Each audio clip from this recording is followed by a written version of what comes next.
Chicken soup అయితే చేస్తున్నామండి. వీడియోలోకి వెళ్దాం రండి. బోన్కి ఎముకతోనే తీసుకోవాలి, ఎందుకంటే బాగుండిద్ది. మరి బోన్ వేసుకొని తీసుకుంటే మనకి అంత టేస్ట్ అయితే ఉండదు. అందరూ దాన్ని తిందామా? తినేది కాదంట, ఇది చికెన్ సూప్. అది బాగా వాసన వస్తుంది, మూమలాడుతుంది. అయితే బాగా వస్తుందండి. నేనైతే అసలు ఎలా ఉండిద్దో ఏమో ఇది తినాలా అని అన్నట్టుగా అనుకున్నా. కానీ మా చెల్లి బాగా చేస్తుంది, చాలా బాగా స్మెల్ అయితే వస్తుంది. ఇది టేస్ట్ చూసి తిని చెప్తా ఎలా ఉందో. ప్రయోగాలు అనేది మా అంతా మీద చేస్తున్నాను నేను. అంటే మా ఇంట్లో నేను చేశాను, ఒక 2 సార్లు ట్రై చేస్తాను. అది బాగా కుదిరితే మళ్ళీ ఇక్కడ చేస్తున్నానండి. అంటే మాలాగా తినోళ్ళు ఉంటారు కదా, చికెన్ సూప్ అంటే అబ్బాయి ఏంటో అనుకుంటాం కాబట్టి పెద్ద పెద్ద హోటల్స్లోనే దొరుకుతుందంట ఇది. చూసారు కదా, ఒక పావు కిలో చికెన్ తీసుకొస్తే ఎంత అయింది. అదే మన హోటల్కి వెళ్తే చిన్న కప్పులో ఇస్తారు.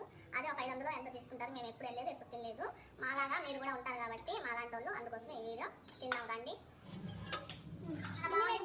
తీయగా కొంచెం పుల్ల పుల్లగా ఘాటుగా మటమట చాలా బాగుంది. బాగా ఉంది. మా చెల్లి